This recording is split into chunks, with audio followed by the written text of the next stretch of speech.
Hey everyone, and welcome back to the channel. Today, we re-diving into a topic that's affecting millions of households across India right now. The massive shortage of LPG. You've probably noticed the rising cylinder prices. And today, we're going to unpack exactly why this is happening, what the government is doing about it, and how this all connects back to that black stuff we call crude oil. So, stick around. First, let's talk about the root causes of this crisis. It's like a perfect storm of global and domestic problems, hitting all at once. A huge chunk of India's LPG is imported mainly from West Asia. A lot of this supply travels through the Strait of Hormuz, a major shipping route that's currently facing a lot of geopolitical tension. Any disruption there sends shockwaves through the supply chain, causing global prices to skyrocket. So, that's the international side of the story.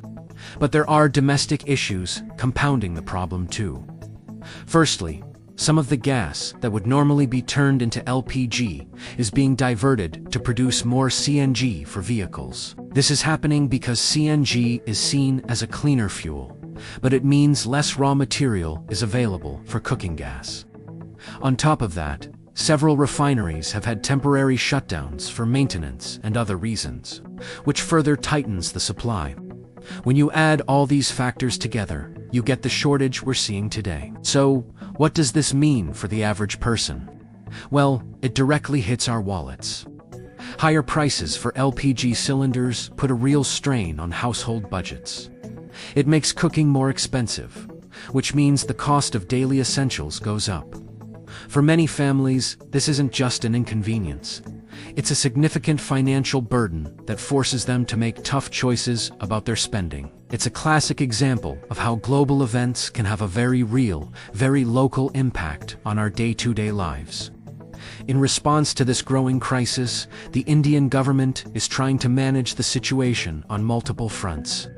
They've instructed oil companies to import extra LPG, even if it means paying a premium on the international market, just to meet the immediate demand. They're also working hard to restore the normal flow of gas to city gas distributors to ease the local shortages. And importantly, the government is absorbing some of the increased costs to continue providing subsidies on domestic LPG cylinders. This helps to cushion the blow for consumers, but it's a delicate balancing act. Now, you might be wondering, how do we get LPG from crude oil in the first place? It's a fascinating process called fractional distillation. Imagine a very tall tower, called a fractionating column. Raw crude oil is heated to extremely high temperatures, turning it into a hot mixture of liquid and vapor.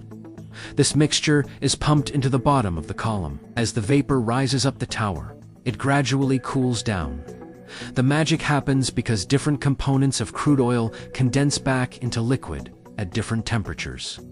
The heaviest substances, like bitumen used for making roads, have very high boiling points, so they condense and are collected at the very bottom of the tower, where it's hottest.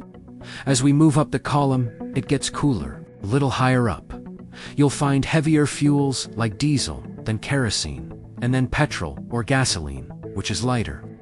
Each of these condenses at a specific temperature and is collected on trays at different levels.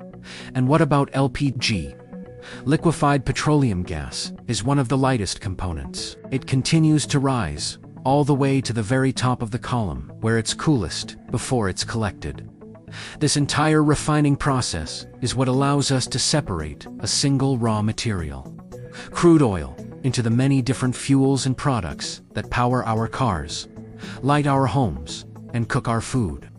It's a cornerstone of our modern world. So there you have it, the complex web of reasons behind India's LPG crisis, and the science that turns crude oil into the gas in your kitchen cylinder.